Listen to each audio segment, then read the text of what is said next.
Well, let's talk the top sports story of the day. Lena Washington joining me now.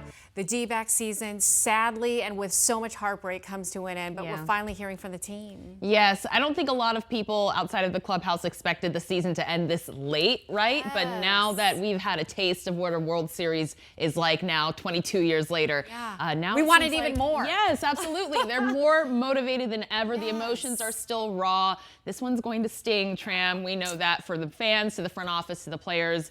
12 Sports journalist Cameron Cox shows us that the run, this World Series run, has recalibrated the expectations and the standards for this ball club moving forward. Yeah, the emotions of losing a World Series don't get any easier the day after. I thought one of the clubhouse managers had the best line of the day. He says, I feel like one of those runners behind Forrest Gump when he goes, I'm tired and I want to go home. What do we do now? Locker cleanout day is never easy, especially coming after a World Series loss. But two things I took away from today. One, gratitude, grateful for the ride and the journey. And number two, a new standard has been set in the desert. Completely. Yes, the goalposts have moved, as they should. Part of my responsibility is to set reasonable expectations, realistic expectations, not reasonable, realistic expectations for what we're shooting for. And I don't see any reason why that's not a realistic expectation moving into next year with the team we're going to have coming back. I just want to make this state proud of our organization. I want to make this state get behind us and get to that point where we can call ourselves champion. And we got a taste of it. And it tastes really good. I'm going to remember the taste. It's in my mouth right now, and I'm going to enjoy it the best way I know how. But it's going to motivate me to keep that feeling of what we almost attained. Torey Lovullo admitting it was tough to deliver a final message to his players. He wanted to make sure to say thank you, but also wanted to remind them it's time to go be a husband, a dad, a son, and a brother. Go give that time back to your family, and I'll see you in spring training in 3 months.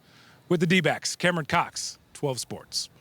And Cam has a lot more from the clubhouse cleanup tonight on 12 News at 5 and 6. But yes, Torey made no mistake. Terry, I mean, it hurts so much more. Because he says they care so much, right? I have to give a shout out to the players who addressed our questions. I mean, Zach Gallen kept it together when we were... I'm sure they didn't want to, but the fact that they did. Right, but you know, only one team gets to dogpile in the pitcher's mound at the end of the day, at the end of the season, and now that they've seen another team do it on their home field. Who has never done it. Yes. Yeah. So that's the first magical run for the Rangers. For the Rangers. But I think these guys are heading into spring training with a higher bar set for themselves, and especially these young guys. I know Alec Thomas was taking his play personally very hard, taking accountability for what he could have done to help the team perform better last night. But it's a team effort, right? There were a lot of missed opportunities, a lot of fundamental mistakes that led to the 4-1 series loss. But